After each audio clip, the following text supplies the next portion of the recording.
उत्तर प्रदेश के कानपुर में दो सीनियर के बीच चल रहे विवाद आज शांत हो गया है। मुख्यमंत्री योगी आदित्यनाथ के दखल के बाद कानपुर के डीएम जितेंद्र प्रताप सिंह के साथ विवाद में घिरे सीएमओ डॉक्टर हरिदत्त नेमी को पद से हटा दिया गया।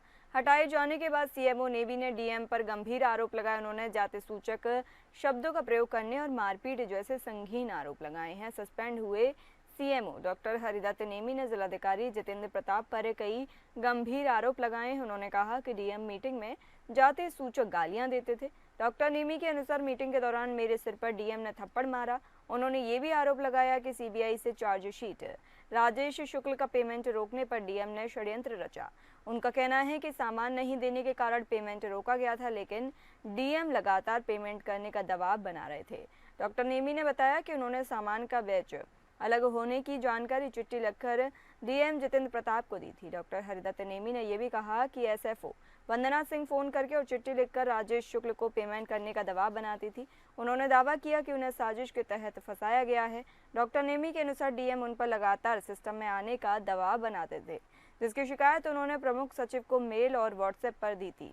फिर भी डीएम ने साजिश करके उन्हें फंसा दिया। डॉक्टर नेमी ने यह भी कहा कि वे अनुसूचित जाति के हैं, इसलिए जिलाधिकारी उन्हें जाति सूचक शब्द कहते थे।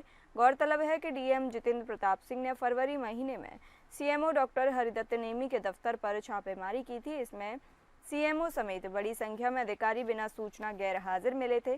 कई बार स्वास्थ्य केंद्रों के निरीक्षण में भी डीएम को भारी गड़बड़ियां मिली थी, जिसकी चर्चा लगातार हो रही थी। इस मामले में ऑडियो भी वायरल हुआ था। यह पूरा मामला चर्चाओं में बना हुआ था। इस मामले में जल्द समाधान के निर्देश दिए गए थे।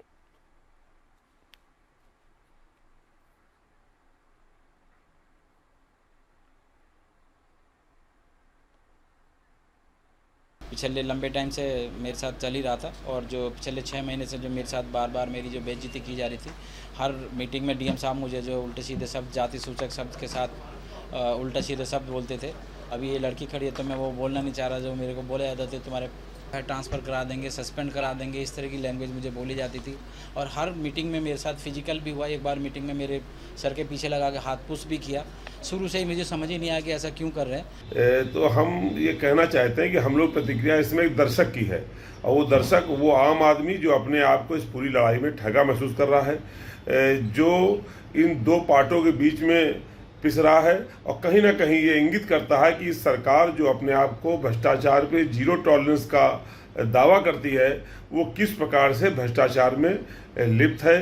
एक दूसरे पे आरोप प्रत्यारोप हो रहे हैं, राजनीतिक गोलबंदी हो रही है। ऐसे में दर्शक बनी हुई जनता और हम सब विपक्षी दल अपने आप को ठगा महसूस कर रहे हैं।